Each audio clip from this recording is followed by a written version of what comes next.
Le sujet du jour peut paraître assez léger et assez superficiel, mais finalement il l'est un peu moins qu'il n'y paraît au premier abord.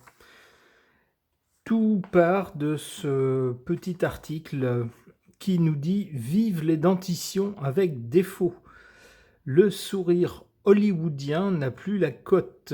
Alors on nous explique longtemps moquées pour leur dentition, les actrices Aimée Lou Wood et Charlotte Lebon, actuellement à l'affiche de White Lotus, inspirent désormais leurs fans à accepter leur sourire, même imparfait. On nous dit que c'est un phénomène qui est sans doute moins anodin qu'il n'y paraît. Pourquoi? Parce que dans le passé, alors bien sûr, on a toujours plus ou moins jugé les gens selon leur apparence. Évidemment, c'est toujours plus agréable de regarder quelqu'un de joli que quelqu'un de laid, mais l'apparence, bien sûr, ça n'est qu'une partie de la personne, ça n'est pas son ensemble. On ne peut pas juger complètement, donner un avis définitif sur quelqu'un en fonction de sa seule apparence et surtout de sa seule beauté ou laideur. Eh bien, ces dernières années, ces dernières décennies, et en particulier chez les jeunes, on ressent de plus en plus une sorte de pression pour être beau et surtout pour être sans défaut, c'est-à-dire qu'il faut être lisse, être conforme à une image parfaite qu'on voit dans les films, dans les séries télévisées ou chez certains autres jeunes qui ont du succès. Et donc ça pousse les jeunes à vouloir à tout prix, à se conformer à une image parfaite, faute de quoi les voilà complexés et même parfois très embêtés. Alors, si maintenant les stars donnent l'exemple de physique imparfait, qu'ils assument tout à fait, c'est peut-être le début d'un changement. Ou pas, je ne sais pas, je vais interroger les cartes à ce sujet. J'interroge le tarot de Marseille.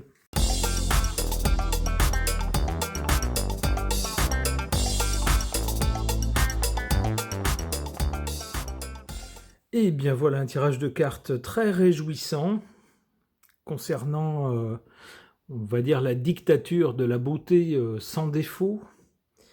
Pourquoi très réjouissant? Parce qu'on voit ici à l'origine de la situation actuelle constatée dans l'article présenté, un bouleversement, un gros bouleversement. Ce gros bouleversement, ça signifie un changement important par rapport à ce qu'il y a eu auparavant. Ce qu'il y a eu auparavant, ces dernières années et décennies, c'était une tendance à aller vers une norme commune, c'est-à-dire la beauté, c'est telle apparence, et puis si vous n'êtes pas conforme à ça, vous êtes moins beau, et plus vous vous en éloignez, plus vous êtes laid.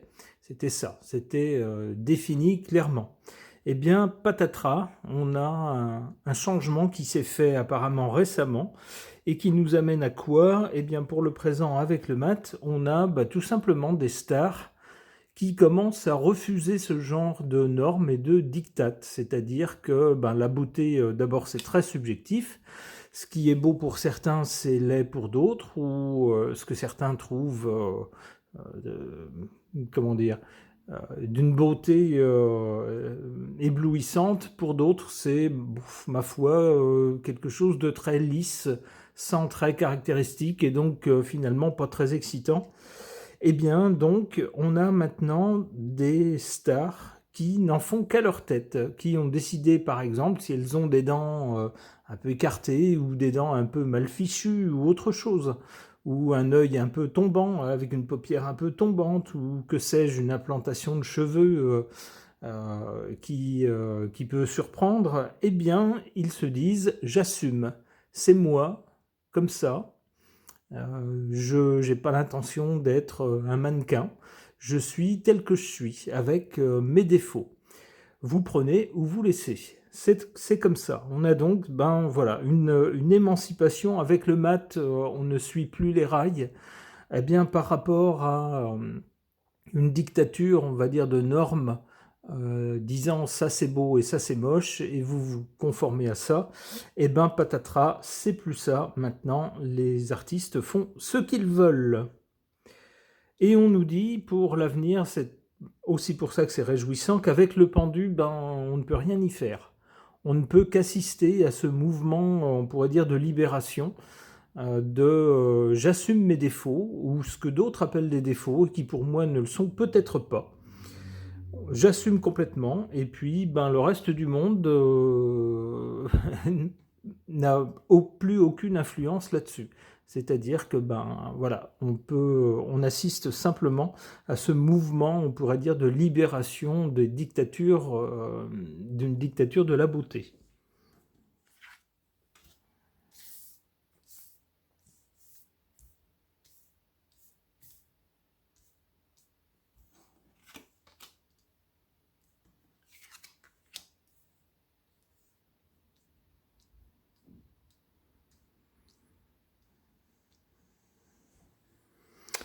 Attention toutefois, pourquoi ici en position faible, on a la roue de fortune, alors qui peut nous signifier deux choses dans cette position faible ou défavorable, soit qu'il n'y a pas de réel changement, c'est-à-dire un changement à la marge, on accepte de petits défauts qui sont juste des façons de personnaliser un petit peu une apparence, mais sur le fond, un bossu reste un bossu, si vous voulez.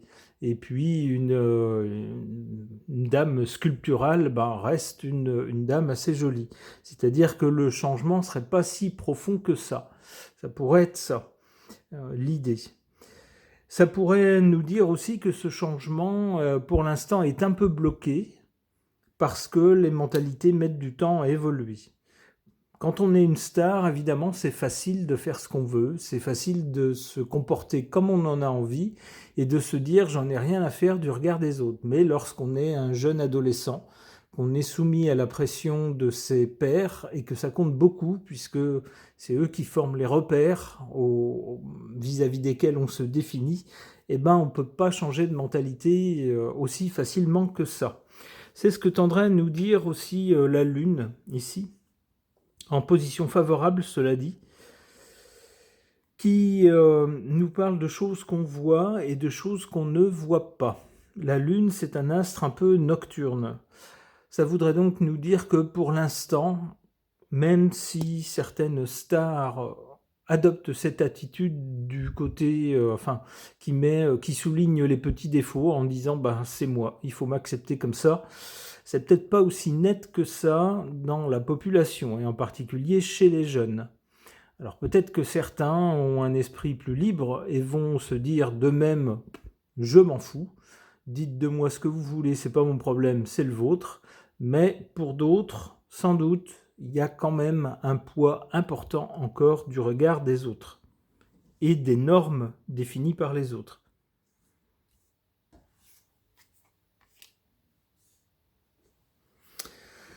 Pour l'avenir, donc avec le pendu, on n'y peut rien, c'est un changement qui se passe et qu'on ne peut pas arrêter avec le pendu. Le pendu est juste spectateur de cette nouvelle tendance, cette tendance à assumer ses défauts plutôt qu'à vouloir les corriger.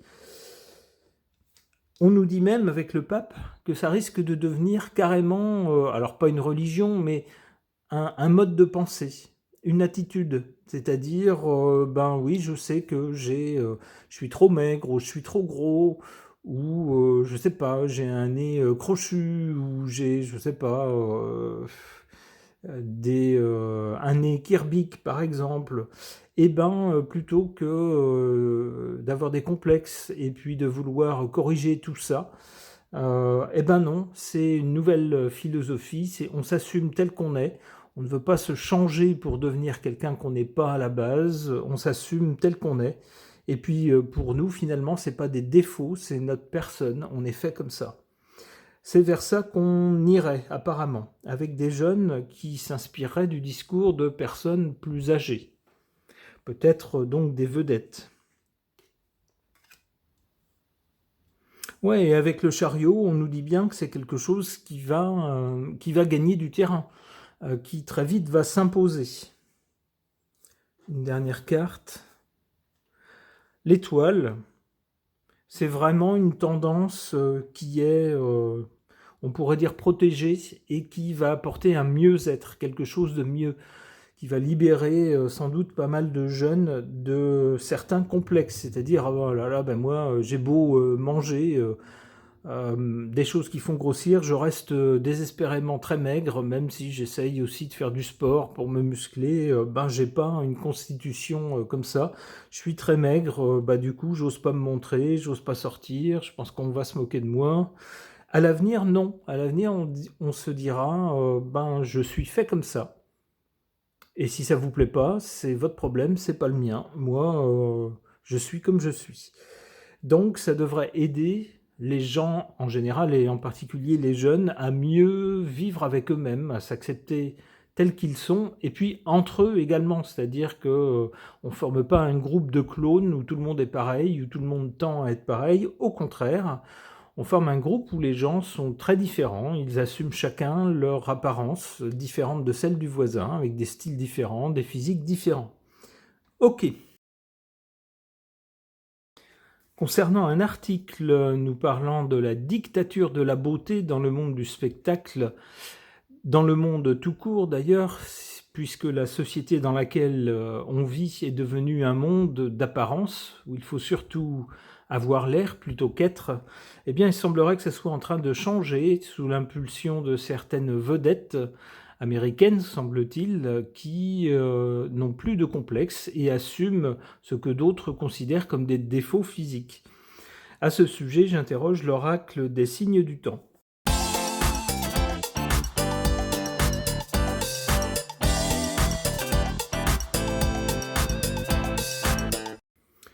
Que suggèrent ces cartes par rapport à cette dictature de la beauté, en tout cas la beauté telle que définie par certains, et s'imposant à tout le monde, qui semble être remise en cause. Ces derniers temps, cette conception semble être refusée par certaines vedettes.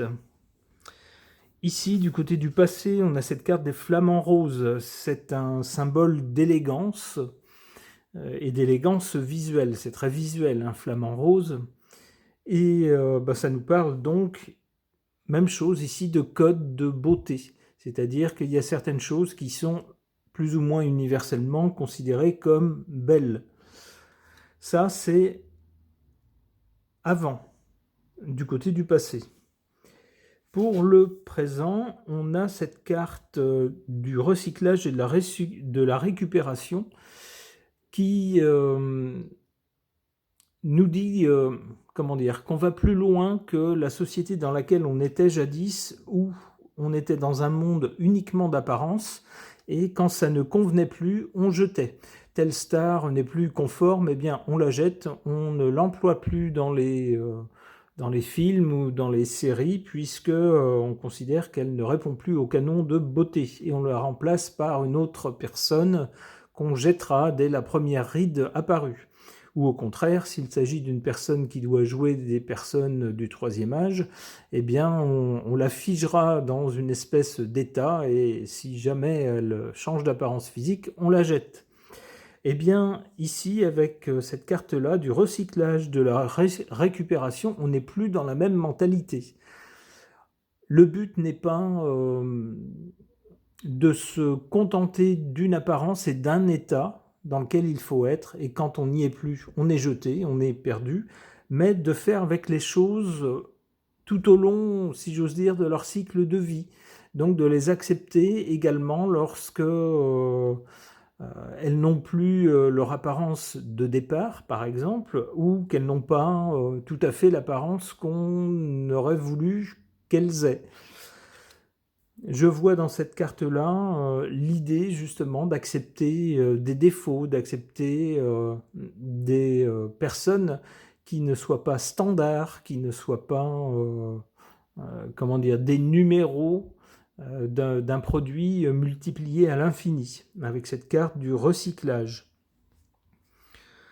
Du côté de l'avenir, on nous parle de mauvais œil, mais surtout de protection contre le mauvais œil, c'est-à-dire les gens qui ne seront pas d'accord, qui diront « Oh, une telle, oh là là, elle est grosse, elle est moche », ou à l'inverse « Oh là là, quel sac d'os, qu'est-ce qu'elle est laide ». eh ben, à l'avenir, on n'en aura rien à faire. On dira cause toujours, tu m'intéresses, je suis comme je suis, et si ça te plaît pas, ben t'as qu'à regarder ailleurs.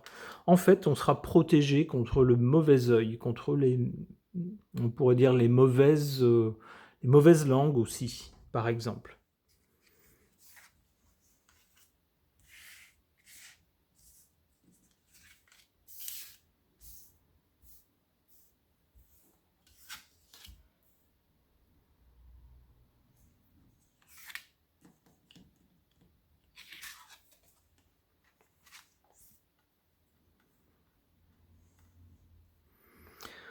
En carte défavorable, cette carte de l'étoile. Oui, pour l'instant, pour le présent, cette attitude, comme je le disais tout à l'heure, c'est surtout possible pour les personnes qui sont riches et célèbres. C'est tellement facile lorsqu'on a un statut comme ça, très enviable, de prendre des libertés avec, on pourrait dire, le consensus général, de dire je me fiche de l'opinion des autres et de faire un peu ce qu'on veut, même lorsqu'on a des attitudes comme ça, un peu, comment dire, un peu sauvage comme ça, eh bien, au contraire, ça fait très à la mode, ça souligne une personnalité rebelle, c'est tellement la mode d'être rebelle, d'ailleurs, qu'on se demande si ça n'en devient pas la nouvelle norme. Eh bien donc, c'est plus facile pour des personnes qui sont comme cette étoile, des stars, d'avoir ce genre d'attitude.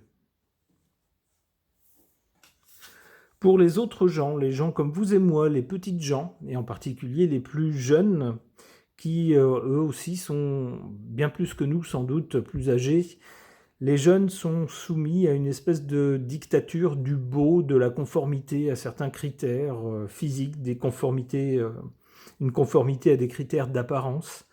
Eh bien pour eux, ce qui peut jouer en leur faveur, c'est la communauté justement.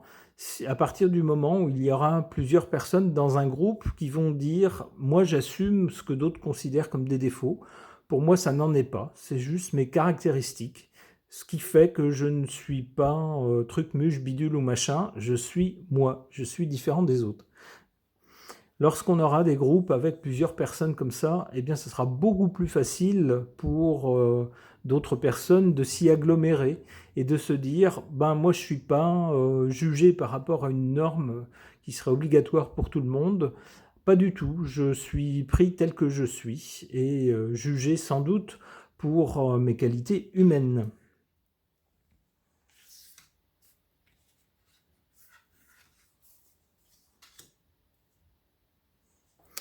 Eh bien décidément, du côté de l'avenir, on a un développement très heureux de cette nouvelle tendance, puisque là, ici, on voit d'abord une protection contre le mauvais œil, ou peut-être les mauvais commentaires, ou les commentaires désobligeants, qui sont souvent le cas à présent. Eh bien, à l'avenir, apparemment, les jeunes s'en ficheront complètement. Et on nous parle de bonne fortune, c'est-à-dire que c'est très bénéfique lorsqu'on est jeune. On a tellement tendance à vouloir se comparer aux autres et à se dire bah mince, moi j'ai pas ça ou moi je suis pas comme ça et à se dévaloriser. Et bien là, ça sera plus le cas. Chacun aura ses propres normes, donc ne se comparera pas forcément aux autres. Les autres auront des choses que peut-être on n'a pas, mais on a peut-être des choses qu'ils n'ont pas eux non plus. Et bien donc, ça sera une mentalité qui leur permettra, nous dit cette carte de bonne fortune, d'être plus heureux.